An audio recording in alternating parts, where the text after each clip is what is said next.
We are back on the Rational Boomer podcast. Hopefully, your day is going well. It is Thursday, January 1st, 2026, the first day of 2026.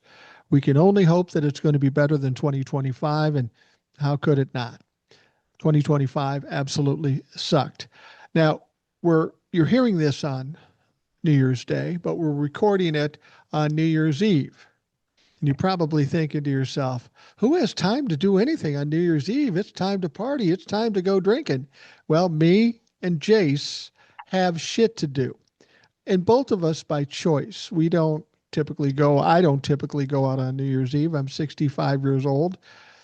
Staying up till midnight is a process unless I'm doing a podcast. So we're here on New Year's Eve night as we're recording it. It's still 2025. And Jace, thank you for joining me and filling a spot to make this night's podcast a little easier. Well, thanks for having me on, Mike. Today's been a great day for me. My football season has officially ended. The Texas Longhorns, who should have been in the national championship series, but with a couple of losses, ended up beating Michigan today in the Citrus Bowl. Cheez-It Wow. Citrus Bowl. If I think of two things going together, it's not Cheez-It and orange juice. But No. hey, the Cowboys are out, and the Vikings are out, so I'm out. So whoever Texas Tech is still in it, so I'm kind of I complain about our politics and everything, but I'm always be a Texan. I know that I'm hoping that brighter days are ahead of us in Texas, and had some good news come out of Texas, and it was actually Republican inspired. You talk about the bowls, and I'm old enough to remember the 60s and 70s. And it was a better bowl situation back then because there was only several bowls: Sugar Bowl, Peach Bowl, Hula Bowl. Yes, the bowl. There were, yeah, and they all mattered. Now there's so many fucking bowls. I mean, the Minnesota Gophers were in something called the Rate Bowl, and when I first heard that, I said, they're in the Rape Bowl? What the fuck is that? And it was a Rate Bowl. And it turns out last time they were in that particular bowl, it's in Phoenix. My wife and I went down there because she's a big Gopher fan, and we were at that bowl game. Now, I'd only had one experience with bowls before, and that was the Liberty Bowl in Memphis, Tennessee, back in early 80s. Okay. My brother and I went, and it was fantastic. There was all kinds of excitement. There was all kinds of pomp and circumstance, and it was great fun. So I kind of expected much the same when I went down to Arizona for this bowl game. I thought, oh, my wife and I are going to have fun. Nothing going on. Absolutely boring. The game sucked. I think we won, but who cares? And I just like the bowl games better when they meant something. Now only a few mean something. The rest of it is just a fucking consolation prize. Well, I think down here in San Antonio, we have a bowl game that's been going on for about 37 years, I think, 93 when it started. It's called the Alamo Bowl. Yeah. And pretty good games. They had one last night against TCU and USC, which is had a buddy of mine that it was pretty good. And I kind of like the bowl games because what they're kind of focusing on, they're kind of focusing now with the transfer portal. You're probably seeing more of next year's players playing now because, like for TCU, their quarterback had transferred already, so he wasn't playing. So they had the backup quarterback come there and win. Texas had that happen today. Arch Manning, he didn't start out real well, but as we're talking, I think Ohio State was down 14 to nothing, and they're the defending champions. And I would love to go back and see this Texas team that finished out, facing that Ohio State now because the good teams get kind of worse and get beat down, and the kind of the bad teams do better. But you get to see more of the freshmen and more of the people that go into these new teams. That's one thing good about the bowl. It gives those to do it. But you have a lot of players that sometimes they won't even play in championship bowls that matter because they want to do for the NFL draft, and you're like one injury away from that big missing that big contract. So it kind of a but there are too many bowls. I mean, when you have the Pop Tart Bowl and the Tidy Bowl, you got too many Yeah. damn. And for people listening to this podcast, this won't matter because this is already over. You'll know who the winner of the game was. But just for your sake, I pulled it up. The Miami Hurricanes, rated 10, are beating the Ohio State Buckeyes, who are rated number two, 17-7, with Wow. 3 minutes left in the third quarter. So that sounds like an interesting game. Yeah, it's funny when I think of the My Hurricanes. I mean, I think of like, of course, being a Dallas Cowboy fan, I think of Jimmy Johnson, I think of Michael Irving, and they're both there tonight. So they're in Oh, wow. Arlington. That makes sense that they're there and there because since those guys left the Cowboys, they haven't won anything. Well, Jimmy Johnson, they won one when he left, but yeah, I just remember the 80s. I mean, the 80s Miami was like the big thing. I mean, they had Yeah. I mean, what was bigger than Miami and Miami Vice and cocaine in the 80s, man? It was the fucking 80s, man. And that team, man, that Miami Hurricanes from I think it was 87. They're pretty damn good. They had some good quarterbacks coming out of there. Those were the days. Now we got a lot of shit to talk about, even though we're kind of in that week that is kind of a dead zone when nobody's working and very little's happening. But there is plenty of shit going on with Donald Trump that we need to talk about. But since you're from Texas, you mentioned that there's some shit going on down there that's kind of interesting. And since Texas plays a big part in our national elections, uh, up to now, at least a solidly red state. You were talking about Ken Paxton, some other stuff. What's going on down in Texas? Yeah, Ken Paxton's he's our attorney general, and I'm very surprised. I think we talked about it before, after the election.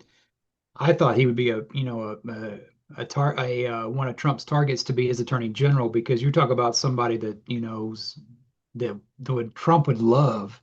I just don't know if he would have passed confirmation though, because with his skeletons in his closet, that could have been it, even with that Republican Senate. Yeah, But he did a power grab, and that's what I love about Republicans. I always heard about states' rights. States' rights this, states' rights that. Well, why do we send the National Guard into it? Because they need protection. But of course, they don't want to do state rights when it comes to that. But they, when a hurricane hits, oh well, that's states' rights. That they pick and choose what they do. right, They've been doing this in Austin for a while. They've been trying to a lot of the bigger cities like Houston and Dallas and San Antonio are red, or excuse me, are blue state, are blue districts. right, That's what one of the restructuring, the gerrymandering thing is. They got rid of Jasmine Crockett's district and they made it from like Houston where she was at to like it's way farther. They did more of the red and with the blue. And so what they're trying to do is they're trying to centralize everything under Republicans because I think the Republicans see with the Jasmine Crockett's kind of, they've had some near misses with Beto, about winning. So what Paxton was doing is that he wants to control what the city prosecutors have access to. So anything he wants access to that. Well, I think it was Travis County judge put a temporary order on there saying, well, you don't have the power to do that. Well, the I guess it went to the Supreme Court because Republicans love to appeal stuff they don't agree with. And there was a three Republican, of course, it's Texas, so of course it's a three pub Republican. They enforced that, saying he didn't have the power to do that. So it's a small step. It kind of puts him in his place. I'm hoping. I mean, I didn't really, they lose so much and they act like, the Republicans are like they're like what Trump does. They'll have like, they'll have like four wins and like three losses and they'll say they won every one of them. They just, totally like Trump does.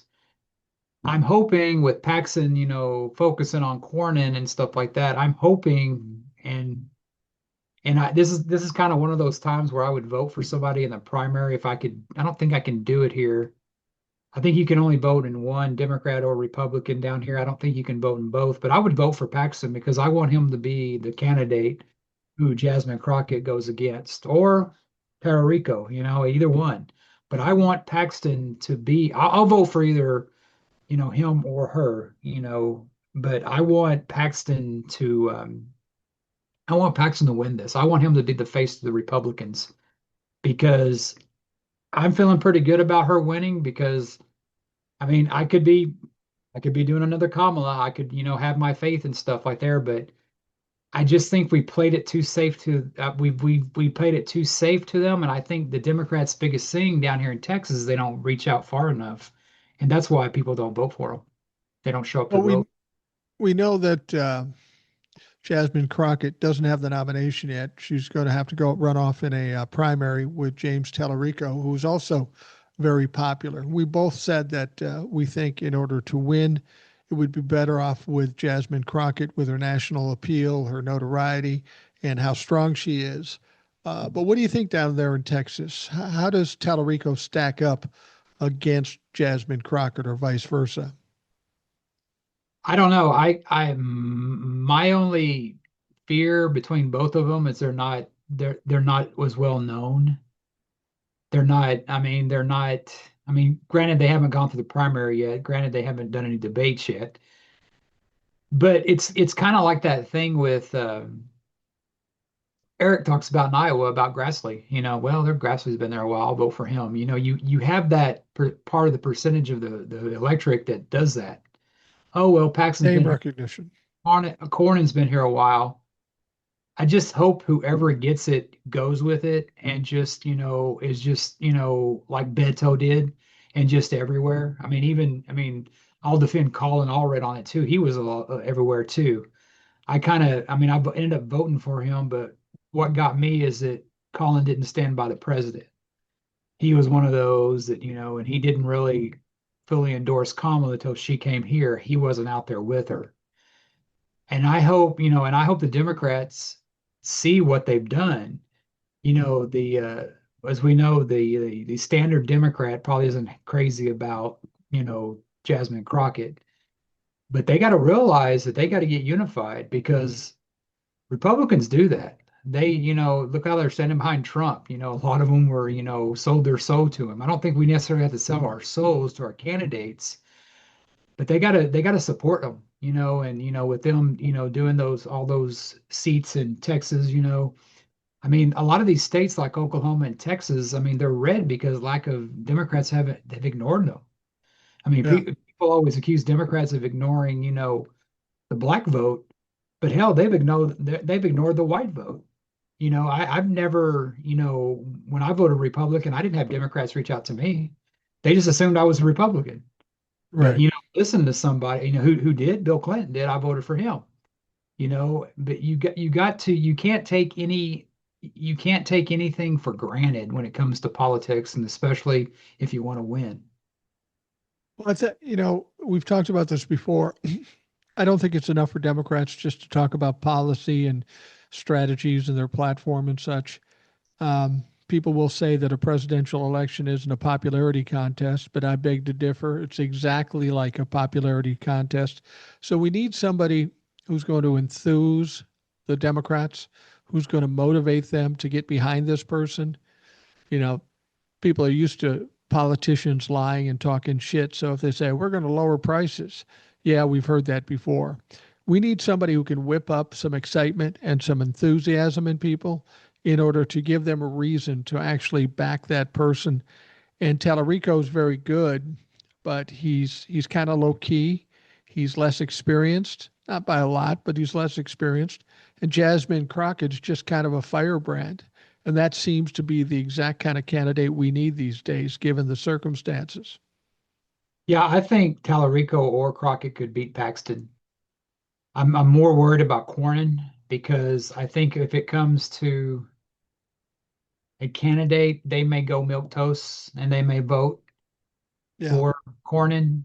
I think Paxton is so politically toxic that he will keep people away from voting. And I think, a lot of that is, what is addition by subtraction, so to speak. Like, we win, but we won by less people showing up for them. And that's exactly what the Republicans have won down here. I mean, there's more registered voters, Democrat voters, or excuse me, you don't really have to register as a party down here, but there's more people identify as Democrats than they do Republicans. But the Republicans somehow keep on winning. What does that tell you? You don't have a Jasmine Crockett out there fighting. And I think Tallarico would be great too, but I would see rather him run for something like more state office or even governor, because I think that he's the kind of saneness we need. Jasmine's the fighter we need. She's that one that, that can kick your ass in high heels and backwards. She can do everything Yeah. you do, high heels and backwards. And she scares a lot of them out there because they've talked about her. You got, Ted Cruz, you've had Governor Abbott saying he would walk away from politics. Abbott saying he would walk away. I don't know, is Jesus going to be in town and lay hands on him so he can walk away? Well, let's hope so. Well, I think I agree with you. I think um, we found out that they are scared of Jasmine Crockett by their reaction, and they're kind of laughing and snickering and saying she doesn't have a chance and this and that. And to me, that just tells me they're terrified. To suggest she doesn't have a chance or that she's a unworthy candidate is absolutely ridiculous.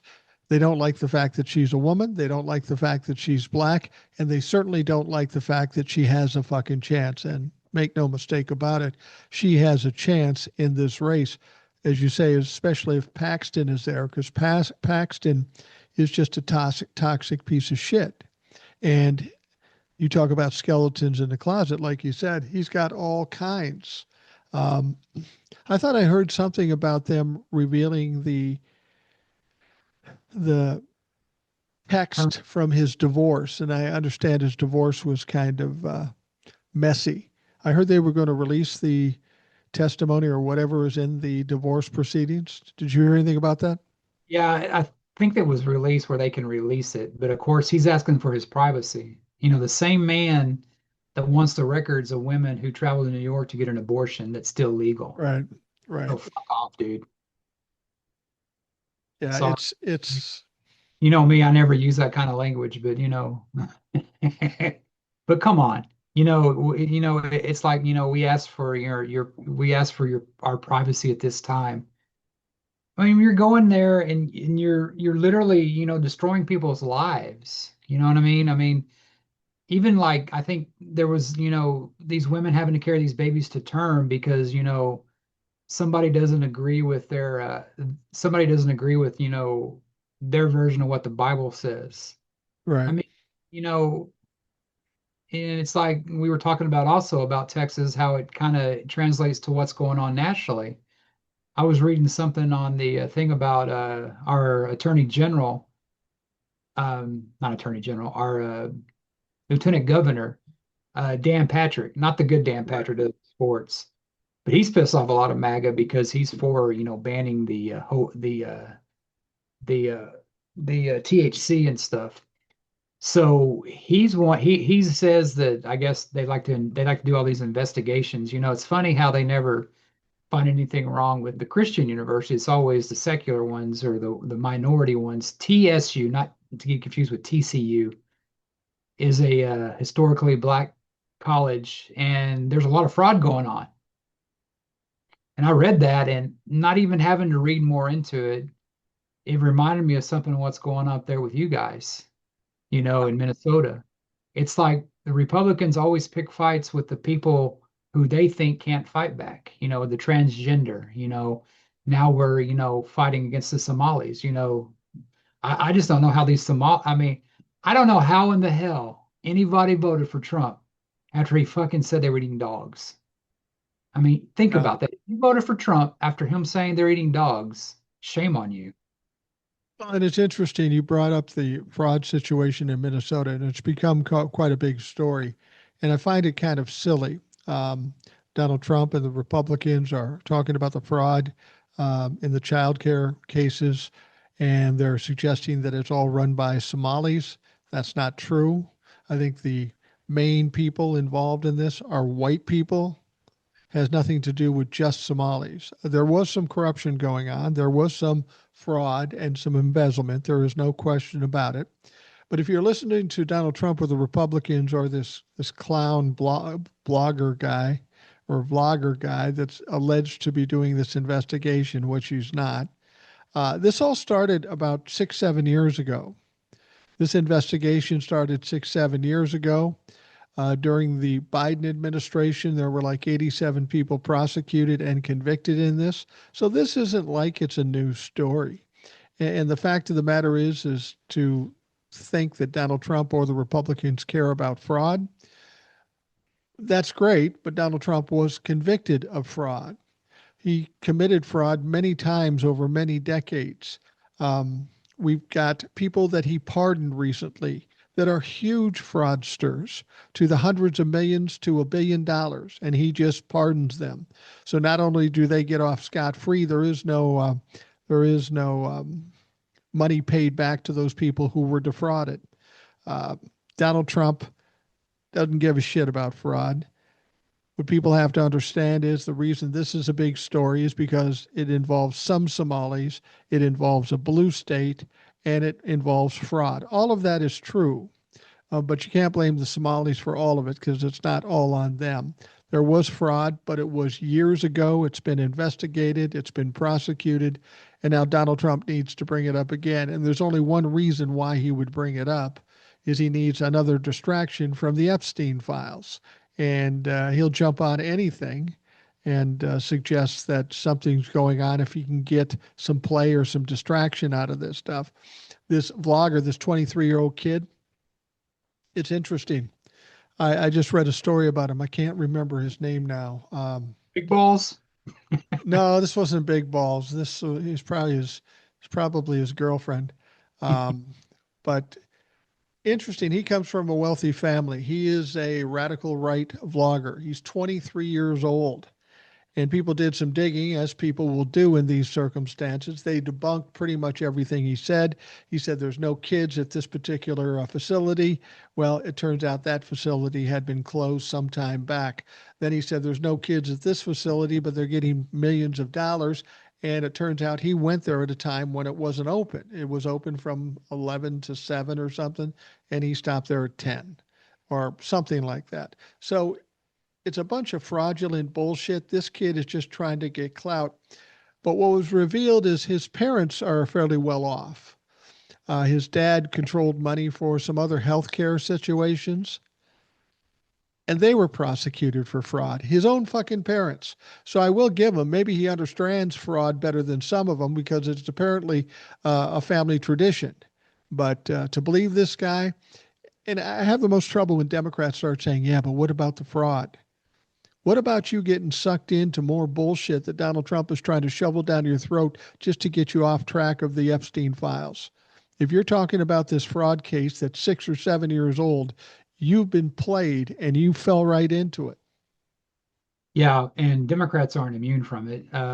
Henry Cuellar down Oh, here in Texas, it's, people were like, why would he, why would he pardon a Democrat? He's probably getting paid. I don't have any proof of that, but there's probably more proof out there about, like people like Henry Cuellar and Todd and Julie Christie from the TV show paying Trump off. I mean, they had them dead to right with all those federal charges. They were given a long sentence.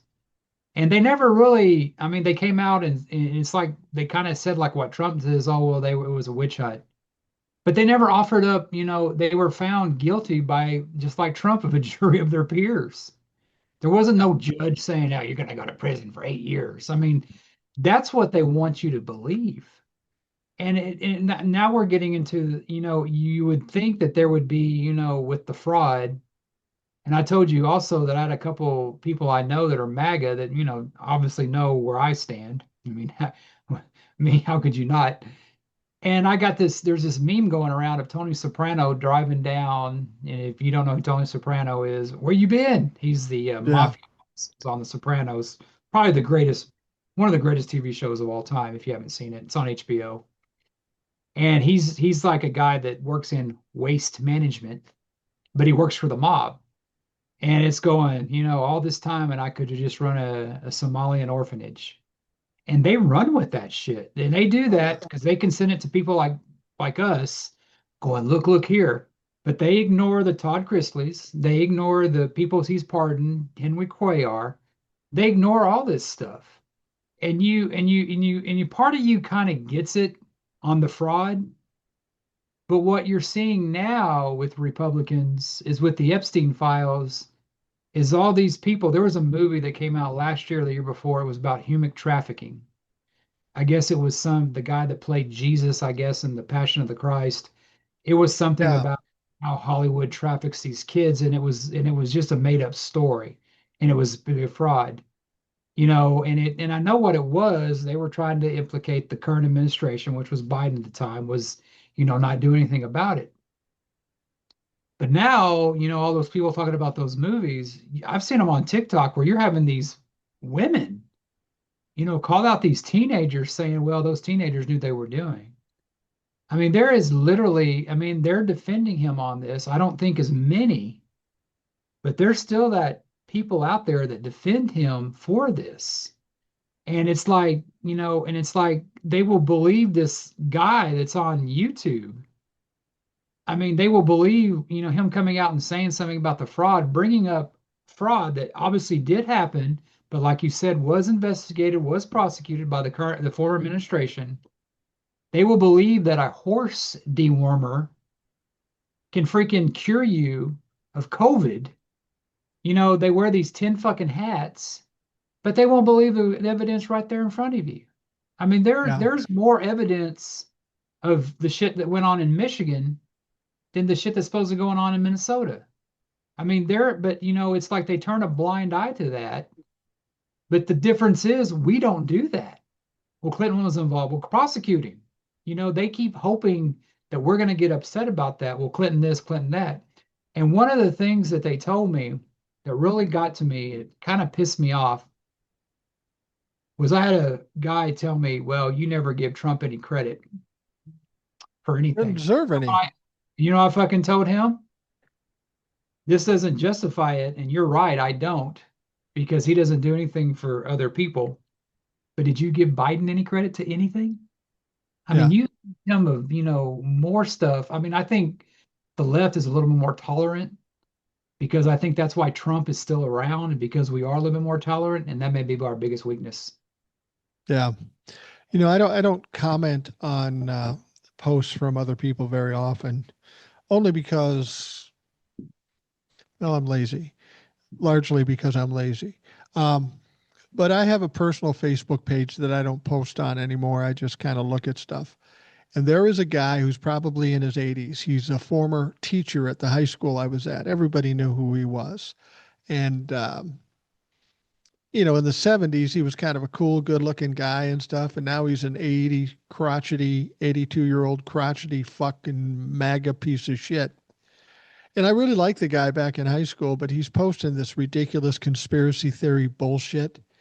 And I feel like I need to troll him every so often. And he was posting something about this fraud case in Minnesota. He's living in Wisconsin now, but he was posting about it and talking about all the criminals in the Democratic Party. And I've gotten to a point where I just go on their pages and I make a comment. I write, evidence shows Donald Trump is a pedophile. And all of you that continue to support him support pedophilia and are accessories after the fact. Good luck with that. And it's funny? Never get a comment on those things. They don't say, oh, you're a liar, because they got nothing to say. The evidence does show it, in spite of the fact that they talk about these files, and we've seen some horrific things. Nothing's been verified. They're doing everything they can to cover it up. What I found interesting, I don't know if you heard about this, but they had several 100,000 uh, files that they were going to release, and of course they didn't, breaking the law. And then in order to buy some time, they said, "Oh, whoops, we found a million more files," and so that's going to take us longer. It's just a delay tactic, is all it is. But did you hear how many files they said there was today Mm-mm. on New Year's Eve? 5.2 million files that our Attorney General and the DOJ apparently knew nothing about. How is that possible? That makes no fucking sense. So it's going to be interesting to see what they put out there. I suspect we're going to see some more activity starting next Monday once we get past the holiday season. We're in the new year. Congress is coming back in session. There's a lot of shit that's going to go down. I think through the weekend, we'll hear the drips and drabs about the fucked up stuff that's going on. And we got plenty to talk about. But I think after starting Monday, we are going to start seeing things hit the fan. And I hope to God it's enough to shut these motherfuckers down. How many files? How many did you say? 5.2 million. God damn, how big is Pam Bondi's desk that they were just sitting on a few months ago? I mean, shit. No shit. How No many shit. flash drives was that, man, or terabits or whatever? Yeah, it's I don't know. You kind of got to look at the sorry if you're hearing a bunch of, bombs going outside. It's of course we're recording on New Year's Eve, so sounds like a, bunch of, firing going off. It's just the fireworks. Yeah. Um He's on the a boat near Venezuela. That's why you hear that shit. Yeah, reporting from Baghdad. No. The the thing about the that Republicans in the House Judiciary may have actually got the right thing. They released the John the oh God, what's his name? Who's the guy that was investigating Trump? That Oh, should have been Jack Smith. Jack Smith. They released his what he said. They waited till New Year's Eve to do it. And that's kind of what the the DOJ should have done. Just do a big old dump. People would go through it, but I don't think it's like that anymore. It's not the 1980s where you don't or 1990s where you have a fax line and people forget. There's a 24-hour news cycle, so you can do this dump. And like I said it before, the Republicans are doing the Democrats a favor because they're keeping this shit alive. You Right, know, exactly. all this shit They, out, they, and you know. like you say, they did this so that it's going into a holiday weekend. So hopefully, people will forget about it. Well, that's old news. That doesn't happen anymore. News is coming out every minute of every day on mainstream media and independent media on the internet. So it's going to get exposed no matter what, no matter how they want to play this. Um, and the Jack Smith thing is interesting too because we know that Jack Smith did a hell of a job. He was shut down because Merrick Garland is a piece of shit. He never got to do, I never got to finish it. But the Republicans are so butthurt about Jack Smith and all the evidence he found on Donald Trump. He says, we're going to subpoena him. We're going to bring him in and talk to him. So Jack Smith says, cool. Let's do it in public. Let's do it in front of the cameras. And they go, yeah, no, we can't do that because we can't. And so they go behind closed doors and they have this hearing. And the point of it was to try to discredit or just embarrass Jack Smith. But what they failed to remember is Jack Smith is a brilliant, competent, talented lawyer. And there is nobody in Congress that is at his level. He's a lawyer. He's not going to sit there and get questions that he can't answer or he'll get mixed up or scared. But they thought he would. So they didn't do it in public. So then Jack Smith says, release the transcripts and release the video. And they fucking did. And all they showed was that Jack Smith schooled these motherfuckers in Congress and they didn't do shit to him. He said, I had absolute evidence beyond a reasonable doubt that Donald Trump was guilty. I have evidence that proves that Donald Trump was directly involved with sending those red meat eating dumb motherfuckers to the Capitol. He was part of the incitement. And had we gone to trial, he would have been convicted. So now the Republicans are sitting there going, yeah, let's not talk about this anymore. So somebody gave me this question. They said, if they knew this was going to happen, they knew they couldn't embarrass or mix up Jack Smith.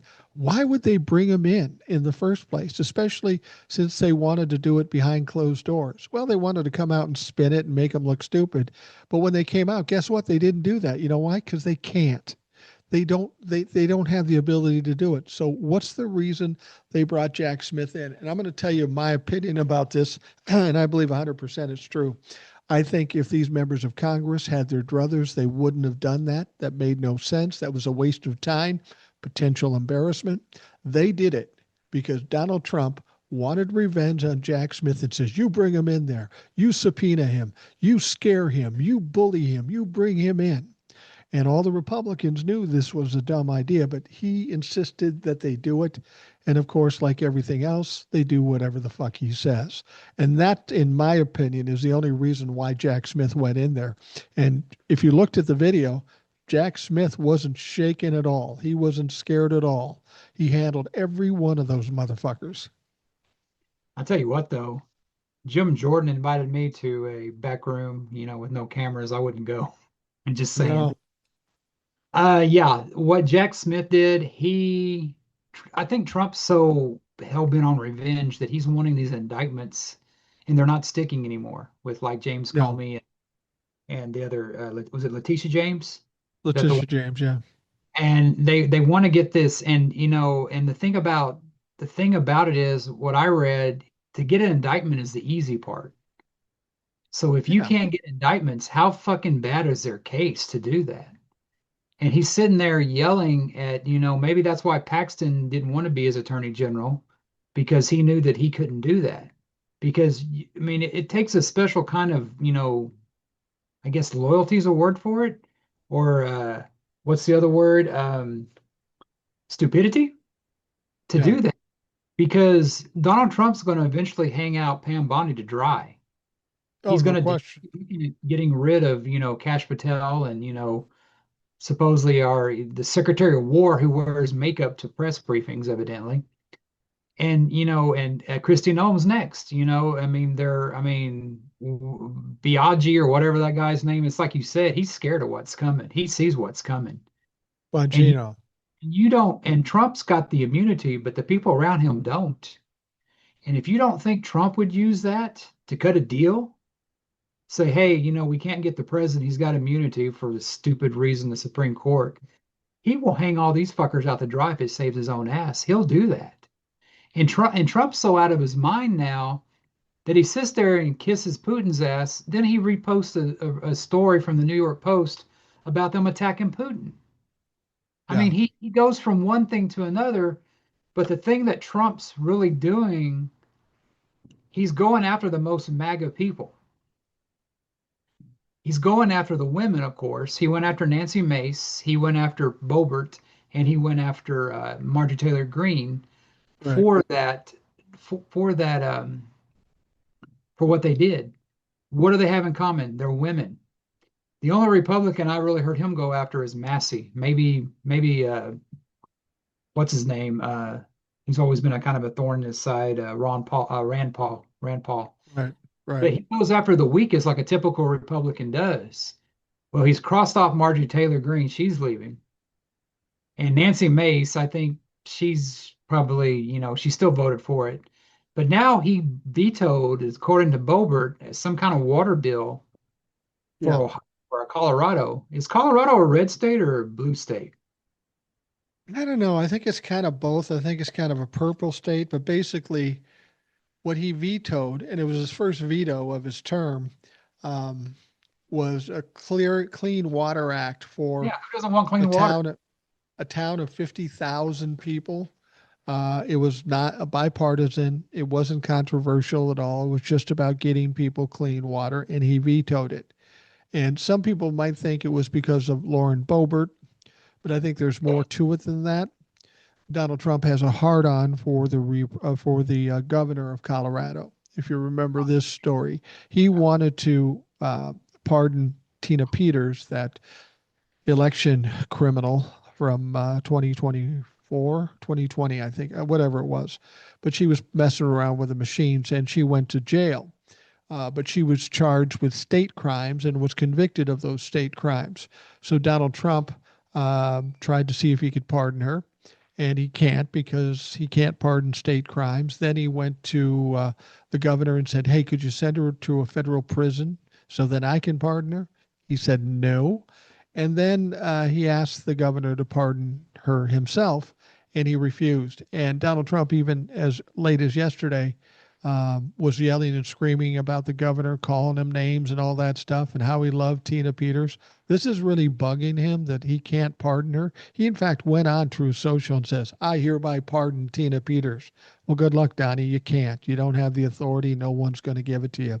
But that one thing is causing a lot of problems in Colorado and with further Republicans because people are finally seeing that he'll throw anybody under the fucking bus. He don't care. He'll crucify anybody. And didn't he go after the attorney general? Yeah, Uh, I think he did. I think the attorney general's a Republican, isn't he? Yeah, So he said something about today about burning in hell or something like that on New Year's or something yeah. like. I hope they burn in hell. This is the president of the United States, Mike. Yeah, he's like a 4 year old. We were worried about, Biden tripping down some fucking stairs.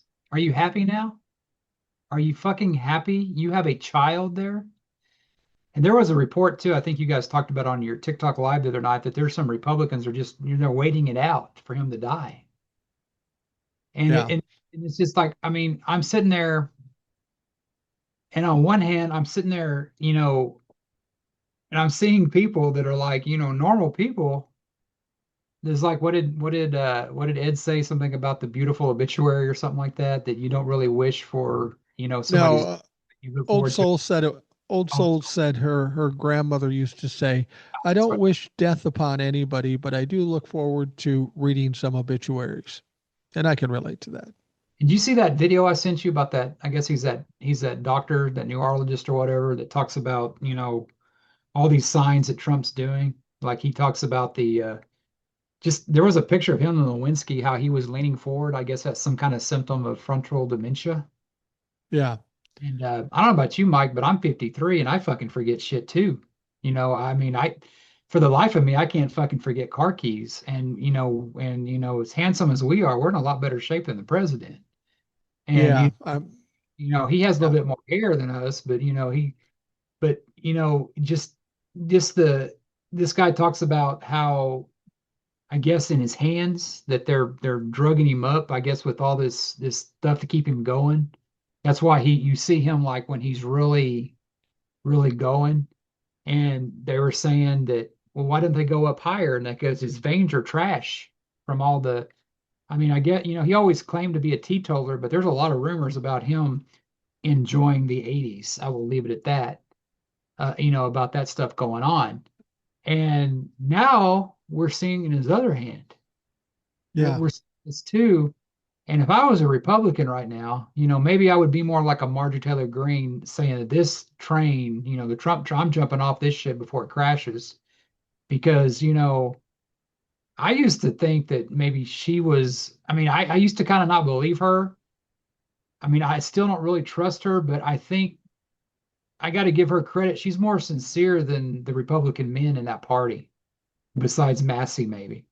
She's she got is. she's got a lot of baggage, and I wouldn't trust her to save my life. But she's doing what the Republicans should have done years ago. Yeah, she's dumb. She's not the friend of the Democrats by any means, just because she's going up against Donald Trump.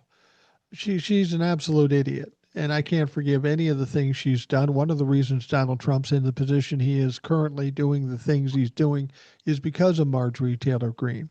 But if she wants to tear down Donald Trump and has the capability of doing it, I'll pat her on the back and cheer her on. I wouldn't meet with her. I wouldn't go out to dinner with her, but I don't like her. But I'll let Mike, her you're not do what the hell. you're saying there's not enough whiskey in the world? Oh.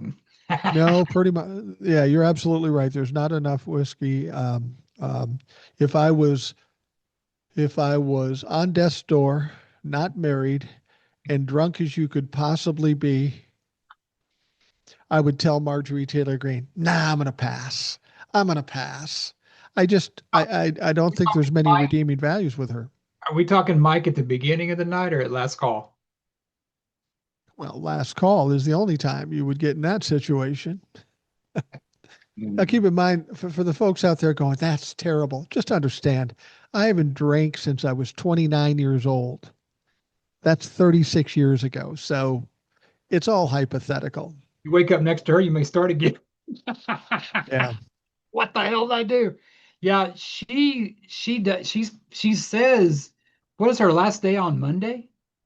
Hmm.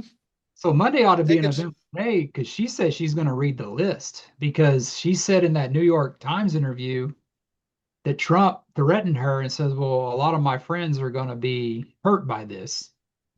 So, I hope her and Massey are threatening to read the names on the floor because you and Eric said they can't be sued for that. That's how she was able to do that deplorable shit to Hunter. Another thing I can't forgive her for. She also bullied, I think it was maybe AOC or somebody when she yeah, first won the House to where they had to like separate them. I was like, come on. But I mean, that's what MAGA is. They're a bunch of children, and that's an insult to mature children. But I hope she does read that stuff. But I don't know. I don't know if she does read that stuff. She better get the guards out because it's going to yeah. be than Trump coming after her.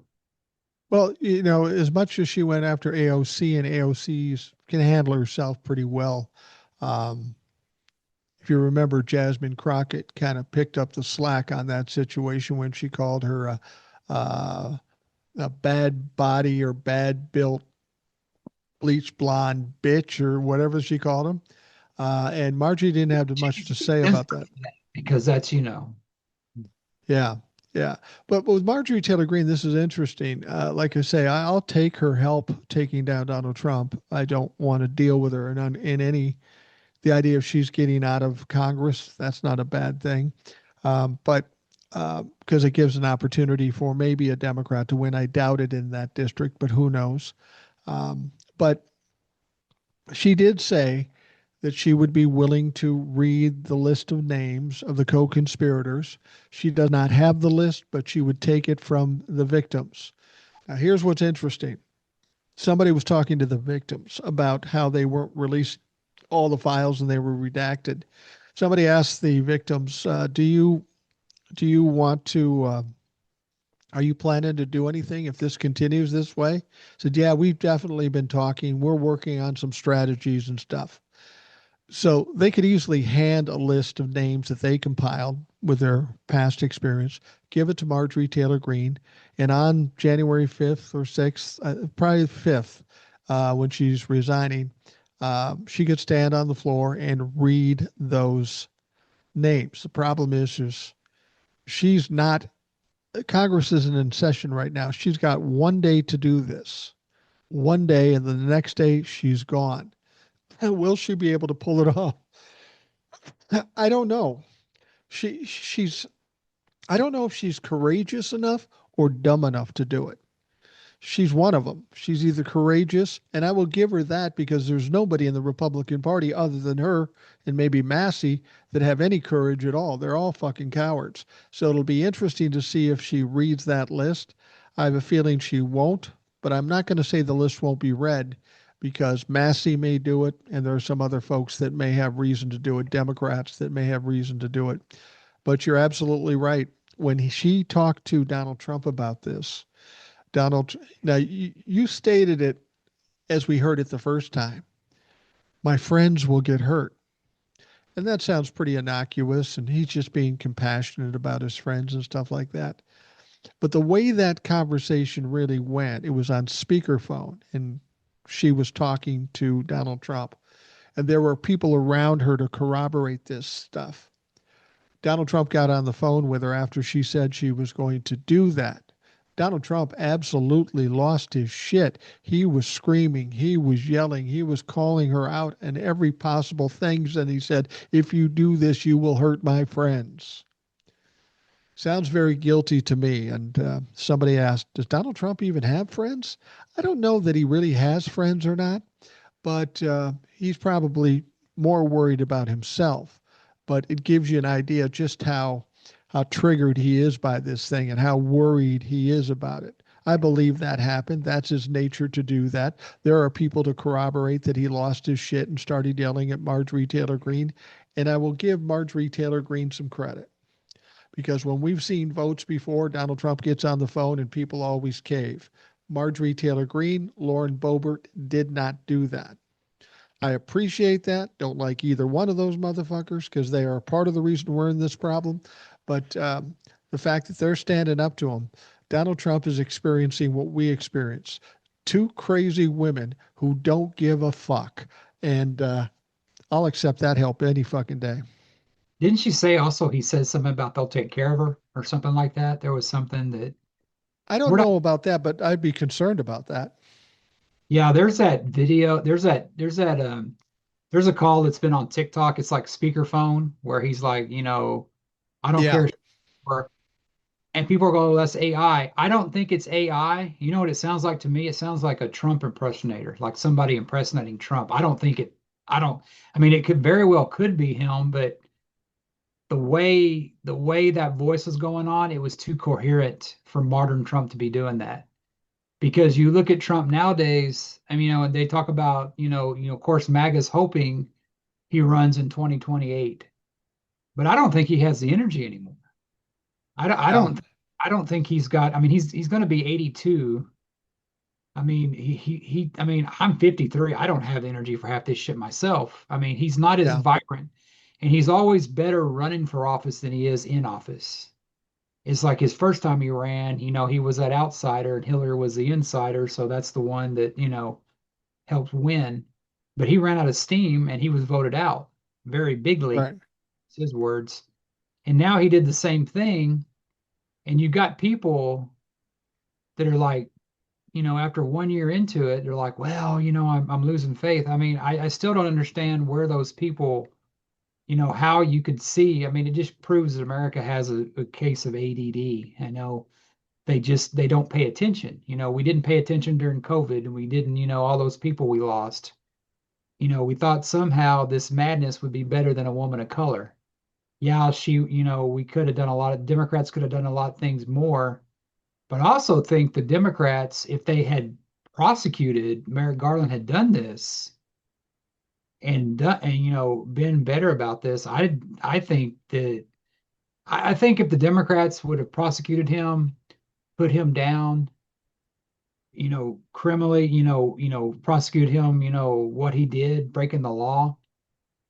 I don't know if they would have been, calls for Biden to resign. I don't know if there was, Kamala wouldn't have won.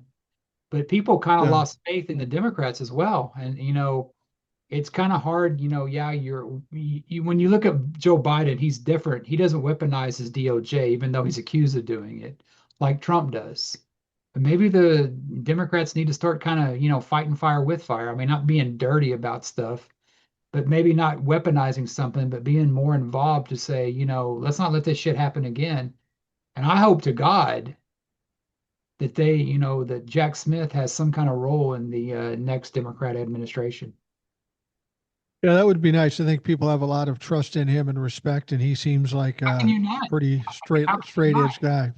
Yeah, yeah. Don, you talked about them coming back into session in Congress on January 5th, and then they bring in the new people that have been elected, and Marjorie Taylor Greene will be leaving.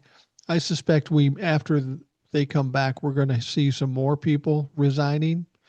The question of whether they resign before their end of their term or they wait till the end of the term will have a big bearing on the status of the House of Representatives. There's a thin margin at this point. You asked a question about Henry Cuellar. I wanted to bring this up. He pardoned Henry Cuellar he was involved in fraud, bribery and fraud, and he was a Democrat. And you assume that the reason he did that to Henry Cuellar was because he was getting paid. And that may be the case. But you got to think how Donald Trump thinks. He knows the margin in the House is very slim. And he figured that he could pardon Henry Cuellar, and Henry Cuellar would say, okay, now I'm a Republican because Donald Trump saved me. That's the immature, childish attitude that he has. And then Henry Cuellar says, I'm not going to do that. Now he's the worst person in the world, the very same guy that he pardoned a couple of days before. That's just how ridiculous it is for Donald Trump. But we've got January 5th coming up. Congress has to, in the next 10 days after they come back, figure something out with this health care or do nothing about it. extending the ACA subsidies. What do you think they're going to do with that? I'm not really sure. I used to think they'll do it at the last minute, just because it would be so devastating to the Republicans for them not to do it. But I don't know. I don't know if they give a fuck. Well, we're also staring at another shutdown. Right. So I mean, we did it. They just did the funding because Congress doesn't ever solve anything. They just do a continuing resolution. I don't think anything's going to happen. I Really. mean, I said that before the jet, but before they expire. I just don't see. I don't think they care. You have there's some kind of statistic I said that 55% are MAGA that are on Obamacare, 45% are Democrats, and like 20% or so are independents. I saw, it's hard to believe what stats, but majority of people on Obamacare are Republicans. Right. And it's like Eric said, they don't really like Obamacare, but they like the affordable health care. Right. Maybe they do. I mean, Eric mentioned something about them. Maybe they go up there and they call it Trump care. Maybe they do that. But giving checks to people for like $1,500 ain't going to cover it because that's $1,500, $2,500. That's less than a lot of people's deductible, and they got to pay Right. the deductible before they get any care. But I don't know when MAGA. I mean, a lot of Christians, and I say this, Christian nationalists support Israel because they believe in that Israel is, they believe their Bible that, Israel is, the rapture is going to happen. And, well, the Bible doesn't really mention the rapture, but I could be wrong about that, but I don't believe it does. Don't quote me on that. I haven't read the Bible in a few years. But they believe they support Israel, not because they care about Israel, but because the Bible tells them to. So they support Israel no matter what. And if you say anything against Israel, you're anti-Jewish. And I saw some guy saying today that you can't have an opinion on Israel if you're not Jewish. Okay. But if, I'll pull a trick out of the Republicans' head right now. I maybe don't want my tax dollars paying for other people getting health care while people here don't get it. Right. We always hear that shit about abortion. Well, my tax dollars shouldn't go to that.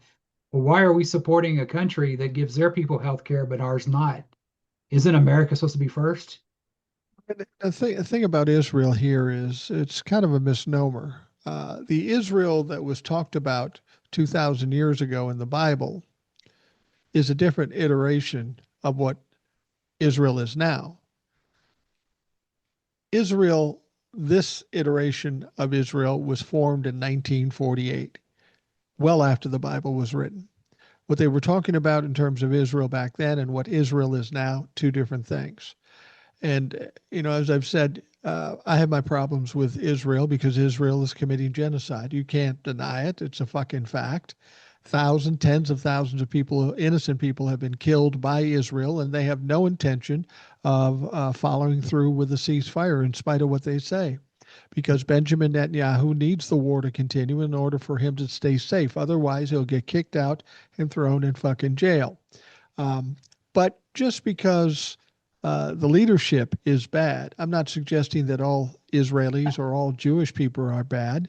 Yeah. We're in the same situation here. We have a horrible leader, but the vast majority of people in this country are good people. I mean, if you say something against America, are you saying something against every American in this country? No, of course not. You're not.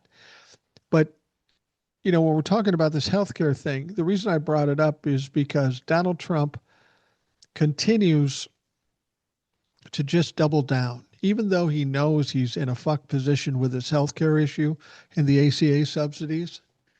So what's he do yesterday? He freezes Mm. he freezes all child care funding. At first it was just for Minnesota because of the fraud that he's bullshitting about. But last I heard, he's freezing all of child care funding all across the country. Anybody who wants the child care funding has to go and prove somehow that they are justified in getting this and verified and all this stuff. If you think you pissed off the people about their health care, take away the child care. You pretty much pissed off everybody in this country, the old people, the young people, the middle people. And Donald Trump doesn't seem to either grasp that or give a shit. But you freeze all the child care funding, that's going to cause a mess for people expecting child care. And that's just because, the red states and the Republicans, they have kids too. And a lot of them don't have money. And when you cut off funding for child care and health care, you pretty much bankrupt these fucks and they got no place to go.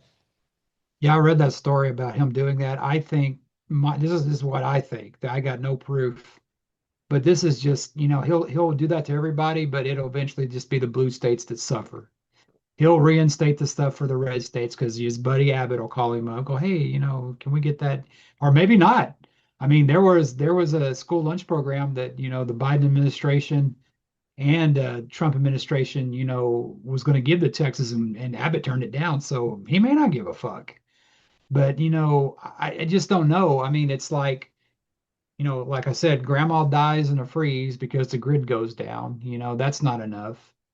I mean, now we got, SNAP being cut off. Now they want to tell you what you can get from SNAP, like you can't have junk food and certain things, which, sounds right, but if it's your body, your choice, then, it's just more micromanaging what you can do with your body. And I think that it's just a thing to punish the blue states. I just think he's going after the blue states, and he says it's all the states, but I personally, and probably without, people like Abbott calling him up, they'll probably reinstate it because it's the red states and he just has a war against, the blue ones. You know what's ironic about that SNAP thing? They're trying to dictate um, what people who get SNAP can buy and what they can't buy, right? They don't want them to buy junk food and whatever. And um, what's ironic about this is we, the people of this country, the taxpayers of this country, are paying for untold amounts of Big Macs, fish fillets, and Diet Cokes with fries for this dumb fuck president. We're Right. paying for that. Why don't you maybe take some of your own advice and mix in a salad now and again? Maybe you wouldn't be such a fat fuck anymore. And I say that as a guy who's overweight. It's one thing to call somebody fat, shame somebody. My wife says you shouldn't do that. I go, I'm out of shape too. I got a pass. I can call him an orange fat fuck if I want to. And he can call me whatever the fuck he wants to call. But we're paying for all of that. And then I heard about have you heard the latest figure on his golf outings? What that's cost? Uh, We're talking 11, 12 months. You know what we paid $110 million to date. Now, wow. two things to consider about that. He's the first one to say, "I don't take my $400,000 salary," but we spent $110 million on his golfing. But to add insult to injury to that, not only is he taking taxpayer money to pay for his golf outings, that money's going to his properties, and then he's putting it in his pocket. This motherfucker is money laundering right in front of us while he's playing golf. I can remember Republicans being upset about Bill Clinton stopping to get a haircut on Air Force One. Oh, you're Yeah. wasting gas. And it's like, also what I remember him doing this in the first term, but he charges the Secret Service to like stay, like Oh yeah. doesn't he charge them to stay like Mar-a-Lago or and, At and there was higher than normal prices. and there was also a law that says that if you're a president, you couldn't reside in a personal residence outside Washington or something like that. It's like it's totally lawless.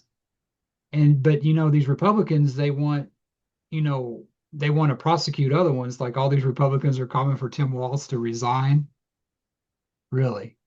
Yeah. You're gonna, I mean, it's like they always hold the other guy higher than they do their own guy.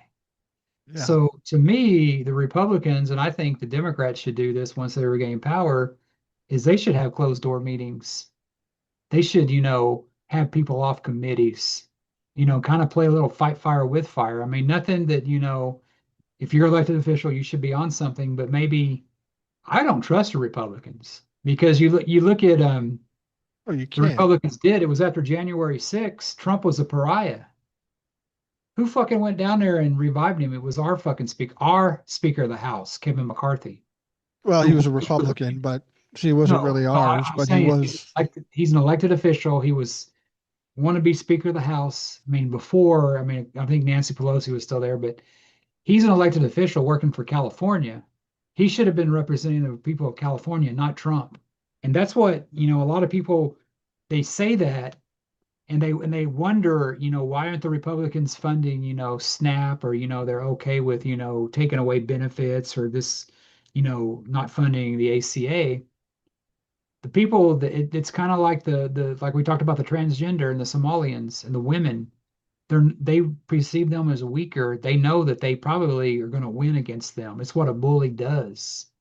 Yeah, They look at the less fortunate, and I don't call them poor because there are people out there that make good money that still are having a hard time with shit. I mean, absolutely. just because you make $100,000 a year, you may have a medical bill or something like that.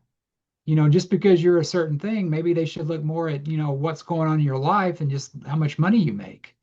But If you they make a hundred realize, thousand, if you make $100,000 a year and you have four kids, like the Republicans want you to have, yeah, if you make $100,000 and you have four kids, you're not broke, but it's tight. It's tight. But with the way prices are going up, you're talking about the fraud in Minnesota, and Grandpa got hold of the mic again tonight or last night. He's down in Mar-a-Lago and he's got a big New Year's Eve, I heard about this. Yeah. celebration. You would think the president of the United States might be dealing with the Ukraine-Russia war, the Gaza war, high prices, some of the shit that's the Epstein files. You might think he might focus on that, but this is what happened. This comes from Mediaite. President Donald Trump opened his New Year's Eve party with a rant about the allegations of fraud in Minnesota, telling the crowds that the case constituted a giant scam that started and was adjudicated 7 years ago. Speaking to this guest at Mar-a-Lago Resort on Wednesday, the president launched into a diatribe against the alleged fraud fund. They stole $18 billion, which is not true, said Trump. Does That's what we're Minnesota even just have that learning. much money coming No, to it? no, no. That's what we're learning about. And he went on to claim that there was additional fraud on other Democratic-led states, calling it a reason for a good new year because his administration would get that money back. But he's yelling out, they stole $18 million. I was waiting for him to say, and they ate the cats and the dogs and the canaries. But apparently he didn't do it this time. But this is what this clown is doing. If people don't understand it, if Democrats are going, oh my God, we had no idea this happened. Well, people in Minnesota knew this happened some time ago, and there have been prosecutions.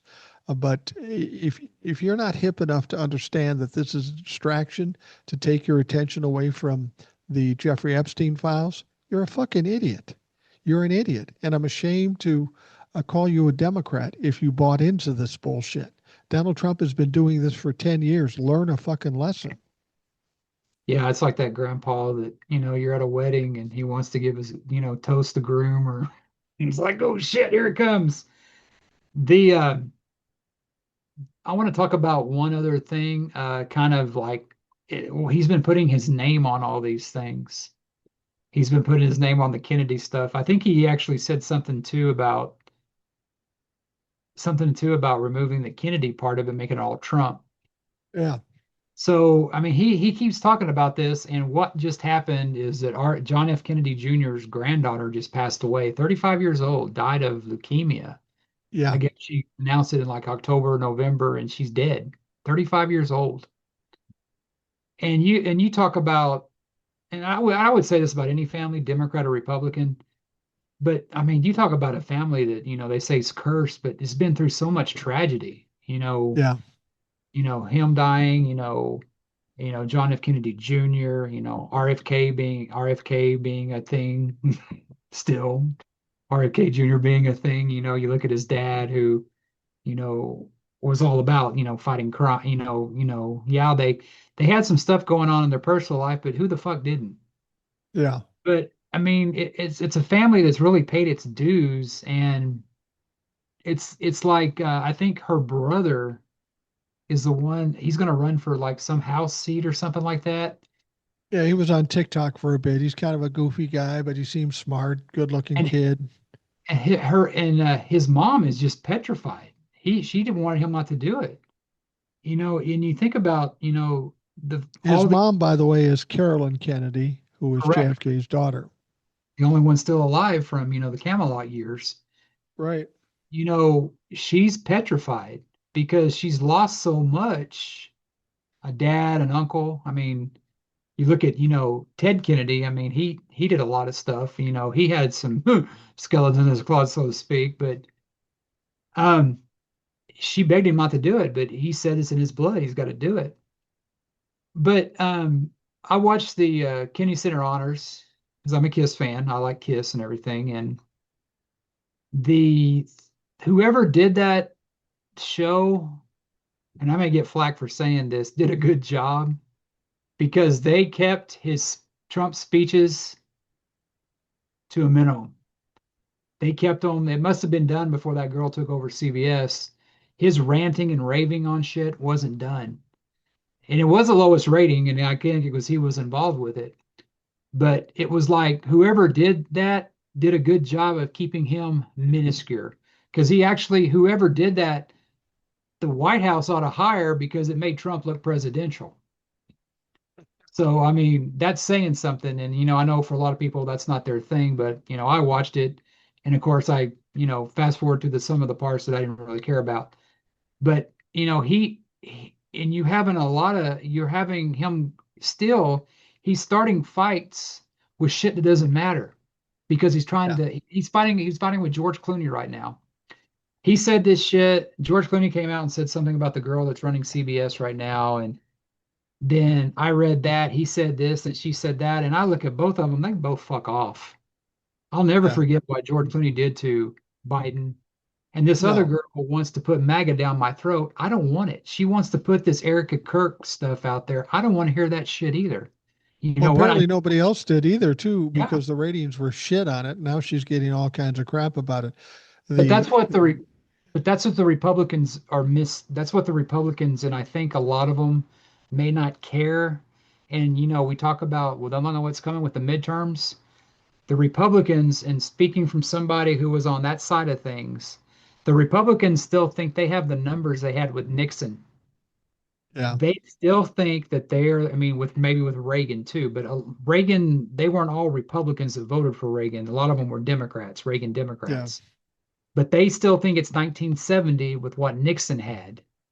And they really think people think like them, and they really think that, we know that. But I think a lot of it is they're going to be in for a rude awakening because you see this Erica Church, you see this Erica Kirk thing, you see the Kennedy Center Honors, Trump Kennedy Center Honors. You see this stuff and it's failing. You see them losing seats, besides Tennessee and Texas, of course. But you're starting to see, like, was it Kentucky a few weeks ago? Ohio, Ramaswamy is worried about him losing the governor thing. I mean, you're Well, starting to Iowa see, just the other day. yeah, exactly. You're starting to see that little stuff break away, and that's what gives me hope for Texas.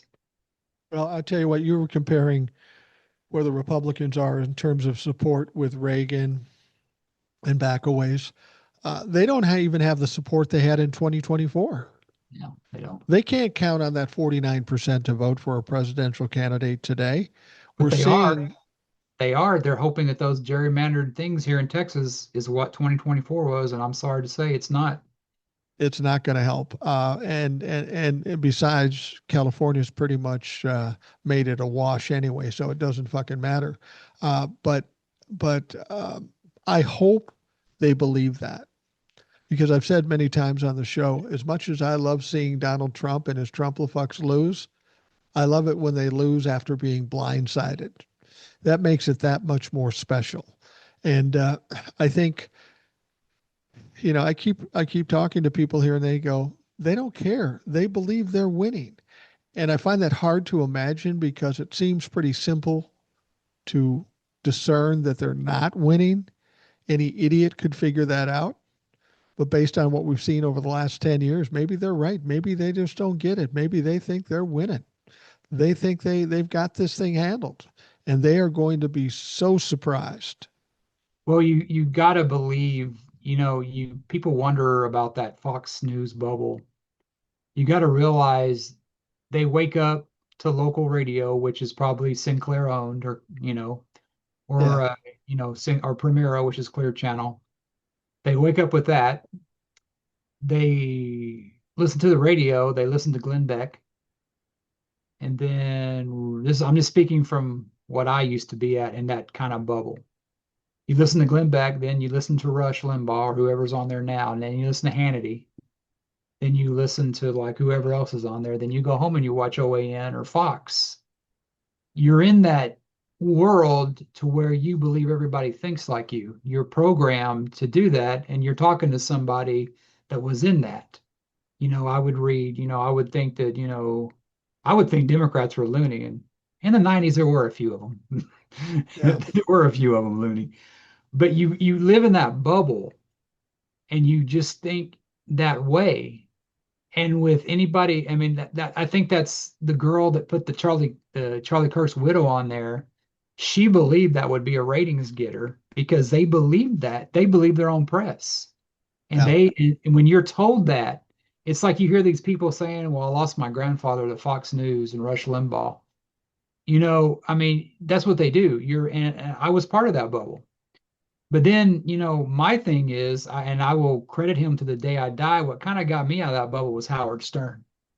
Because I listened to Howard Stern, and yeah, he had strippers on there, which, for a young man like me, that wasn't a bad thing. But he yeah, he he talked about, hey, yeah, I voted for Republican in my life, but this here, and it was like that when I started kind of seeing, how the Tea Party was acting, and we're talking about how Republicans don't defend anything. The last time I really heard a Republican defend a Democrat is when that lady was in John McCain claiming he was a Muslim. I heard the same thing from my father about the Muslim because they were black. And John McCain goes, no, he's a good man. And he stood up for that. And that lady wanted nothing to do with it. But then yeah. again, you've got the Tea Party, which is MAGA now, doing all this stuff. And they just live in that circle to where, they see one another and they like fist bump. I mean, I'm just surprised they didn't rub their genitals together because they're so happy about Trump. But that's exactly what it is. And that cult used to be, all encompassing everything Democrat bad. Now it's become the party of Trump. And Yeah. when 2012, when Romney went against Obama, I remember watching this and I just saw it. This is back when Fox News had what do you call it? Megyn Kelly on there. And they were losing their shit because Obama won. Yeah, I think America is closer to that 2012 than we are what happened in 2024. I I think agree. people are that way, but the Republicans live in that bubble. And when anybody steps out of it, they're a traitor or they hate America. I mean, that's what it is. I will say this, if we aren't closer to 2012 than we were 2024, we are completely fucked. Yeah, it's true. We are completely fucked. We've got They to were win the just midterms and they we were got to win flabber 2028. they were flabbergasted that Obama won because he was Yeah. coming off Obamacare and he wasn't exactly smart, but I don't think the Republicans what saved the Republicans, because I can remember hearing this when Obama got elected the second time, is the Republicans are done. The only thing that saved them was Trump, because Yeah. you would have had Jeb Bush, you would have Jeb Bush, you would have Ted Cruz, running in these last elections, it would have been Democratic landslides. And after Trump is gone, you're going to have the same thing because the people that voted for Trump in masses aren't Republican voters, they're Trump voters. Right. Right. I've got to, since we're recording this on New Year's Eve, I've got to read this story. It's hilarious. Um, we all know who Jim Acosta is, and we know he got fired from his network. So now he's out on his own, doing quite well on YouTube and such. And I like to see it because he's a solid guy, asks tough questions. But listen to this story. I love this. Jim Acosta broke fellow ex CNN star Don Lemon's New Year's Eve rule about not talking about President Donald Trump or politics by making a joke about Secretary of Defense Pete Hegseth being a drunk. Now, Acosta joined Lemon's live New Year's Eve bash on YouTube remotely from Hawaii. Apparently, Jim had been drinking, but it doesn't matter anymore because he doesn't work for a big network. He works for himself. And it's fucking New Year's. And it's New Year's. Acosta comes out. First thing he says is, "Aloha, bitches." And then he goes, then informed Acosta, who appeared to be enjoying a Jack and Coke or something along those lines, that he violated his holiday rule by saying he wanted to get as far away from Trump as he could while still staying in the U.S.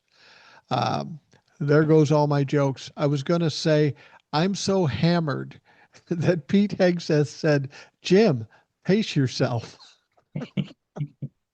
That's so. I I mean, love that. I'm sorry, but that's some of the best when Andy Cohen and Anderson Cooper get on there, and Anderson Cooper's such a stuffed shirt, and I love Andy Cohen. I think he's great, and just out there, just he's gay and he's proud and he's doing all that stuff, and they get hammered. That's some of the best shit, man. When they get do that, I mean, come on, live a little. I love Jim Yeah. Acosta for that. Well, and this may be a sign of things to come. We're seeing more and more people from mainstream media that are getting fired or leaving and then going on to YouTube, Yeah. getting 1 million followers. They can make pretty good money doing that. And I don't And watch mainstream media anyway. I mean, the only thing I watch mainstream media is local news for the weather, and that's about it. well, and there, people are really worried about mainstream media being controlled by Republicans and informing people improperly. But most people now don't trust mainstream media. The millennials and Gen Zs are coming into their own now, don't watch television that way. So they can pour as much money and do what they want to mainstream media, but that's a dying fucking business. It's kind of like radio, the business I was in before. It's a dying business. Well, you look at radio and you look at what the future of that is, and that's like Sirius XM, where you have Yeah, Howard Stern, you have Andy Cohen on there. I mean, I think that's it, is because you can go on a trip cross country and you can listen to your stations. You don't have to fucking. I mean, that was one of my biggest pet peeves, is trying to find a good rock station. When I'm in fucking bumfuck, Egypt, or bumfuck, what do you call it, like Indiana or something, where it's bluegrass all the time.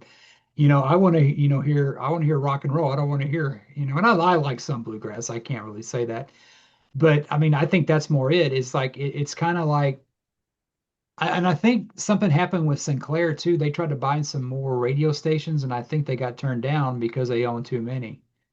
I mean, what the next president and administration is going to have to do, they're going to have to go in the FCC and really get down on this stuff, to where if you're getting tax money, you can't be political. I'm right. sorry. I mean, I in the bring up the fairness doctrine, that's what they used to talk about all the time. And you listen to the fairness doctrine, it's about giving equal time. Of course, they don't fucking want that on Fox. They're and it's amazing what I listen to compared to what I used to listen to, because I escaped the bubble. And it's like, I got people I work with, and I know what they listen to. It's a station I used to listen to. And it's just like, God, nothing has changed. It's Democrats bad, Republicans good, and nothing has fucking changed. And it's just like, you haven't, I'm sorry, but I used to call myself a conservative, but I was a very liberal conservative. Well, there ain't no fucking such thing as a little conservative, because they're fucking oxymoron. It's like, kind of like jumbo shrimp, so to speak. Ain't no Right. fucking shrimp, it's a brine or whatever. Yeah. So it's like you got to progress, because if you just stay where you're at, man, you haven't fucking learned anything. Yeah, exactly. I have to mention this too. There's a New Year's Eve party going down in Mar-a-Lago. I find this one interesting. President Donald Trump played auctioneer in chief at his New Year's Eve bash, Mar-a-Lago. Um, he auctioned off a painting of Jesus Christ. With this picture. Started, I don't know what the picture is. I don't think they have a listing of the picture, but it's a picture of Jesus Christ. He started at $100,000. It went up to 1 million. And Trump said, 1 million? Whoa. Well, the tuxedo wearing POTUS then said it should not come as a huge surprise considering the bidder was the biggest guy on Wall Street. It's peanuts, Trump said. The $1 million bid was from the unnamed man. Trump said the man wears a red MAGA hat, which allows him to take people by surprise before he pumps the money out of their wallets. Yeah, I can bet. Then he got a $2 million bid. Now, this Jesus painting ended up selling for $2.75 million. 2 point. Now, see, here's the ironic thing. These people are down in Mar-a-Lago professing hate, racism, sexism, anti-Semitism, overturning democracy, overturning this country, and they're selling a picture of Jesus Christ, and it's going for $2.75 million. Now, the question is, where's that money going? Is that money going to help feed the poor, to house the poor? Now, that's going right in Donald Trump's fucking pocket. He's selling pictures of Jesus. Talk about heresy, or talk about blasphemy. And these motherfuckers will stand there and tell us, "Oh, we're very religious, so you've got to understand that we believe in Jesus." Fuck you! You do not believe in Jesus. If Jesus were in that room and saw you selling a picture of him for $2.75 million and then put it in your pocket, he would burn the motherfucking place down. Mike, well, you're telling me that the Joel Osteens and the religious people, Franklin Graham, they're not going to tell Trump that he has to give the tithe, the $200,000, 10% of that Well, to they the church. might. They fucking tell us we have to do that. Exactly. And You you know the know? thing about it is Donald Trump doesn't belong to a church. So the Yeah, fact that people say he was he's about as God fearing as I am. Let's just say that. But the difference is I don't worship myself. no, The exactly. It reminds me of if you believe, in the Bible, and it's like, man, for agnostic, you sure know the Bible. Yeah, I was raised to read it, and I've read it a couple times. But there's a part where Moses goes up and talks to God. I'll just leave it there. Goes up and talks. This is after he was by the burning bush, by the way. Just saying, burning bush, could be marijuana. I mean, that's why he saw God. I don't know. Yeah, But he was could up be. there talking to God, and he came back, and they had made this golden calf to worship. I heard a story, I don't know what's in the Bible, but he melted that motherfucker down and made him drink it, which, probably couldn't. You drink that stuff, you die. But Yeah, didn't they do that at CPAC a few years ago? They had like a golden they Trump statue did. or something like that. It's like, It, so what we're seeing with the Republicans is they're the modern day Pharisees and the rebellious children of Israel that God made wander in the desert 40 years for not following him. now My God, I'm not a theologian by any stretch of the If that Old imagination. Testament God came down and judged the Republicans now, boy, Heidi, you talk about the Red Sea parting again. I'm not a theologian by any stretch of the imagination. I know a little bit about the Bible. I was a Lutheran when I was a kid, so I did have some Bible study courses.